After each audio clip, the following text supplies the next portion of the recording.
সংবাদ সবাইকে স্বাগত জানাচ্ছি। আমি ফিরোজ তোহা। শুরুতেই সংবাদ শিরোনাম। ফের 7 দিনের রিমান্ডে সালমান এফ রহমান। শেখ হাসিনার মুখ্য সচিব কামাল নাসের চৌধুরী গ্রেপ্তার। কারাগার থেকে সুস্থ সাইদিকে এনে হত্যা করা হয়েছে। অন্তর্বর্তী সরকার কতদিন থাকবে তা আমরাই বলবো, প্রধান উপদেষ্টা ডক্টর মোহাম্মদ ইউনূস। এতক্ষণ শিরোনাম শুনছিলেন, এবার বিস্তারিত।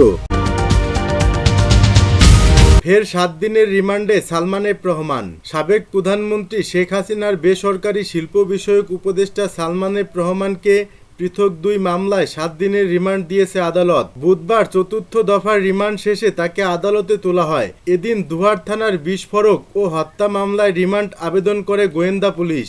আদালত রিমান্ড শুনানি শেষে নবাবগঞ্জ থানার বিস্ফোরক মামলায় 4 দিন ও দুহার থানার হত্যা মামলায় 3 দিনের রিমান্ড মঞ্জুর করেন। আজকের রিমান্ড মিলিয়ে সর্বমোট 5ম দফায় রিমান্ডে নেওয়া হলো প্রধানমন্ত্রী শেখ হাসিনার সাবেক এই উপদেষ্টাকে। শুনানি শেষে রাষ্ট্রপক্ষকে সহায়তাকারী আইনজীবীরা বলেন, সালমান এফ রহমান দুহার নবাবগঞ্জ আসনের সংসদ সদস্য হিসেবে নির্বাচিত হয়ে এলাকায় নানা অপকর্ম ও আর্থিক কেলেঙ্কারির সঙ্গে জড়িত হন। এর আগে গত 13 আগস্ট নৌপথে পালিয়ে যাওয়ার সময় সদরঘাট এলাকা থেকে গ্রেপ্তার হন সালমান এফ রহমান।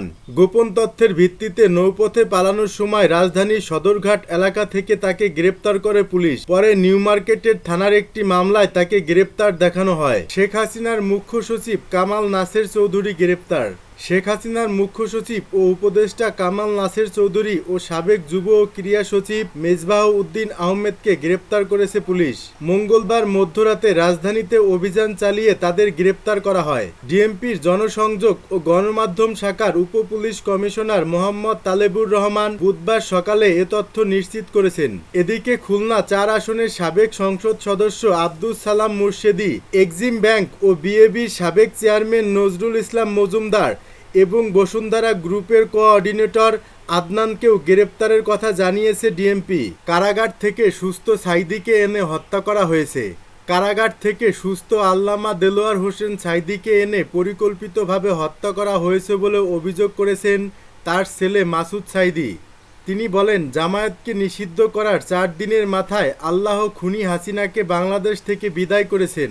সোমবার রাতে পিরোজপুর পৌরসভার পশ্চিম শিকারপুর সাইদি জামে মসজিদে 4 নং ওয়ার্ড জামায়াত ইসলামের মত বিনিময় সভায় তিনি এসব অভিযোগ করেন। মাসুদ সাইদি বলেন, বাংলাদেশ থেকে ইসলামকে পর্যায়ক্রমে ধীরে ধীরে নিশ্চিহ্ন করার কাজে লিপ্ত ছিল শেখ হাসিনা। খুনি হাসিনার হাতে বাংলাদেশের হাজার হাজার আলেমের রক্তে রঞ্জিত। 2009 থেকে 2024 সাল পর্যন্ত শেখ হাসিনা হাজারো মানুষকে হত্যা করেছে। হাজারো মানুষকে হত্যার মাধ্যমে তার ক্ষমতা পাকাপোক্ত করতে চেয়েছিল। শেখ হাসিনার বুদ্ধিদাতা, পরামর্শদাতা ও শেখ হাসিনার গডফাদার ভারতের প্রেসক্রিপশনে বাংলাদেশ থেকে তারা ইসলামকে নিশ্চিহ্ন করতে চেয়েছিল। সে কারণে বাংলাদেশে ইসলামী প্রতিষ্ঠায় সকল দলের নেতাকর্মীদের গ্রেপ্তার করে কারাবন্দী করে রেখেছিল। এ সময় অন্তর্বর্তীকালীন সরকারের কাছে হাসিনাকে ভারত থেকে ধরে এনে তার দৃষ্টান্তমূলক শাস্তির দাবি করেন তিনি। অন্তর্বর্তী সরকার কতদিন থাকবে তা আমরাই বলবো, প্রধান উপদেষ্টা ডক্টর মোহাম্মদ ইউনূস। আগামী 18 মাসের মধ্যে নির্বাচন নিয়ে সেনাপ্রধানের বক্তব্য, অন্তর্বর্তী সরকারের মেয়াদ 1.5 বছর কিনা এমন প্রশ্নে ডক্টর ইউনূস বলেন, ইচ্ছে করলে তা ধরে নিতে পারেন, কিন্তু এটি সরকারের মতামত নয়। সরকার এখন পর্যন্ত কোনো মতামত দেয়নি, এটি আমাদেরকেই বলতে হবে। আমাদের মুখ থেকে যখন শুনবেন তখন সেটাই হবে তারিখ।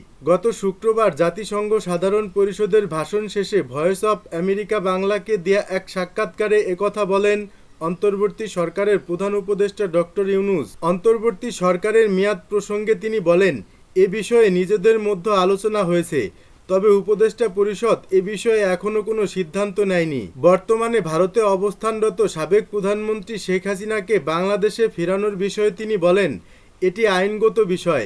এই প্রক্রিয়া অনুসরণ করেই শেখ হাসিনাকে ফেরত চাওয়া হবে। ভারতের সাথে সম্পর্ক প্রসঙ্গে ডক্টর ইউনূস বলেন, 2 দেশের মধ্যে স্বার্থ হলো অত্যন্ত ঘনিষ্ঠ ও মধুর সম্পর্ক গড়ে তোলা। তবে মাঝে মধ্যে কতগুলো প্রশ্ন এসে যায় যেখানে সম্পর্কে একটু চিড় ধরে, যেমন সীমান্তে গুলি করার ফলে বাচ্চা ছেলেমেয়েরা মারা গেল।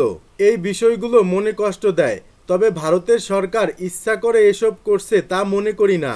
তবে কারণগুলো বের করে তা যেন বন্ধ করতে পারি, যাতে এ ধরনের ঘটনা না ঘটে। এবং মানুষ নিরাপদে চলাচল করতে পারে। ছাত্ররা বাংলাদেশের সাম্প্রতিক গণ অভ্যুত্থানের নেতৃত্বে ছিল, সরকারেও তাদের প্রতিনিধি রয়েছে।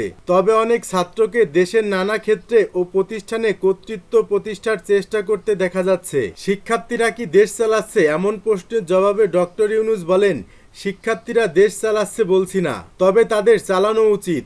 আমি এই দায়িত্ব পালনের আগে থেকেই বলছি যে তরুণদের হাতে ছেড়ে দেওয়া উচিত। ক্ষমতা নেওয়ার প্রায় 1.5 মাস পর সেনাবাহিনীর কমিশন অফিসারদের ম্যাজিস্ট্রেসির ক্ষমতা দেওয়ার প্রয়োজন কেন হলো, এই প্রশ্নের জবাবে তিনি বলেন, গণ অভ্যুত্থানের সময় ছাত্রদের হত্যা করা সহ গণবিরোধী ভূমিকা পালন করায় পুলিশের ব্যাপারে জনগণের মধ্যে একটি নেতিবাচক ধারণা তৈরি হয়। গণ অভ্যুত্থানের পর পুলিশের মনোবল ভেঙে যাওয়ায় তাদের দিয়ে আইন শৃঙ্খলা রক্ষা করা যাচ্ছিল না। আনসারকে দায়িত্ব দিয়েও কোনো লাভ হয়নি। তাই পরিস্থিতি নিয়ন্ত্রণে রাখার জন্য সেনাবাহিনীকে 2 মাসের জন্য ম্যাজিস্ট্রেসি ক্ষমতা দেওয়া হয়েছে। ডক্টর ইউনূস আরও বলেন, নানা ধরনের বিশৃঙ্খলা সৃষ্টি হচ্ছে, সমাবেশ হচ্ছে, বিশেষ করে পোশাক শিল্প কারখানাগুলোতে শ্রমিকদের অসন্তোষ দেখা দিল। তখন ভাবলাম এভাবে চলতে দিলে তা বাড়বে।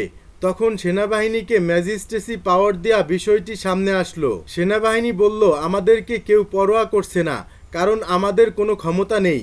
তখন সেনাবাহিনীকে ম্যাজিস্ট্রেসি পাওয়ার দেওয়া হলো। গত 5 আগস্ট শেখ হাসিনা সরকারের পতনের পর সংগঠিত হত্যাকাণ্ড, বিশেষ করে পুলিশ হত্যার ঘটনাগুলো তদন্ত ও বিচারের প্রসঙ্গে প্রধান উপদেষ্টা বলেন, সে যেখানে অপরাধ করেছে তার বিচার হবে, তা না হলে তো বিচার সম্পূর্ণ হবে না। এ সাক্ষাৎকারে পার্বত্য চট্টগ্রামে শান্তি প্রতিষ্ঠা প্রসঙ্গে তিনি বলেন, আমরা তো মাত্র আসলাম, এত বছরের একটা সমস্যা 2 দিনে সমাধান হবে এটা আশা করা তো ঠিক হবে না। একটি শান্তি চুক্তি হয়েছে, সেই চুক্তি বহু বছরের চেষ্টায় হয়েছে, তবে সেই শান্তি চুক্তি বহাল করা যাচ্ছে না, মান্য করছে না। এখন কি আবার নতুন করে শান্তি চুক্তি করতে হবে, সেটা আমাদের সরকার পেরে উঠবে না। এটা পরবর্তীতে যেই নির্বাচিত সরকার আসবে তারা করবে। নতুন করে রোহিঙ্গা বাংলাদেশে প্রবেশের চেষ্টা করলে সে বিষয়ে সরকার কি সিদ্ধান্ত নেবে, এমন প্রশ্নে তিনি বলেন, রোহিঙ্গারা আসতে চাইলে তাদের আসতে দেব, আমরা তাদের গ্রহণ করব। সাক্ষাৎকারে রাষ্ট্রের গুরুত্বপূর্ণ সংস্কার শেষ করে একটি নিরপেক্ষ, সুষ্ঠু ও অবাধ নির্বাচন আয়োজন করা অন্তর্বর্তী সরকারের মূল লক্ষ্য বলেও জানান তিনি। কলকাতা ইকো পার্কে দেখা মিলল সাবেক স্বরাষ্ট্রমন্ত্রীর সঙ্গে একাধিক আওয়ামী লীগ নেতা। কলকাতার ইকো পার্কে ক্যামেরায় ধরা পড়েছেন সাবেক স্বরাষ্ট্রমন্ত্রী আসাদুজ্জামান খান কামাল, অসীম কুমার উকিল, অপু উকিল ও হাজী সেলিমের এক ছেলেসহ আরও কয়েকজন। মঙ্গলবার বেসরকারি টেলিভিশন চ্যানেল 24-এর এক ভিডিও প্রতিবেদনে এমনটা বলা হয়েছে। শনিবার সন্ধ্যা 7:30টায় কলকাতার ইকো পার্কে বসে আড্ডা দিচ্ছিলেন আওয়ামী লীগ সরকারের সবচেয়ে প্রভাবশালী মন্ত্রী আসাদুজ্জামান খান কামাল। মুখ ভর্তি সাদা দাড়ি, দূর থেকে চেনার উপায় নেই। 5 আগস্টের আগে তারই নির্দেশে সারা দেশে ছাত্র জনতার উপর নির্বিচারে গুলি চলে। ইকো পার্কে রাতে সাধারণত কলকাতার স্থানীয়রা আড্ডা দেওয়ার সুযোগ পান, সাথে থাকে ডিনারেরও ব্যবস্থা। নিরাপদ ভেবে সেখানেই বসে আড্ডা দিচ্ছিলেন সাবেক স্বরাষ্ট্রমন্ত্রী, সাথে ছিলেন আওয়ামী লীগ নেতা অসীম কুমার উকিল, অপু উকিল ও হাজী সেলিমের ছেলেসহ আরও কয়েকজন। তবে তাদের এই আড্ডা বেশিক্ষণ স্থায়ী হয়নি। কিছু বাংলাদেশি জড়ো হয়, দ্রুতই সটকে পড়েন তারা। তবে ভিডিও করতে বাধা আসে কিছু অপরিচিত মানুষের কাছ থেকে। পার্কের দায়িত্বে থাকা ব্যক্তিরা বলেন, বাংলাদেশিরাও ইকো পার্কে বেড়াতে আসেন, তবে এখন সংখ্যায় কম। এদিকে আসাদুজ্জামান খান কামালকে ধরতে দেশে 4 দফায় অভিযান চালালেও ব্যর্থ হয় আইন শৃঙ্খলা রক্ষাকারী বাহিনী। কিন্তু তাকে ধরতে না পারলেও এরই মধ্যে তার ছেলেকে গ্রেপ্তার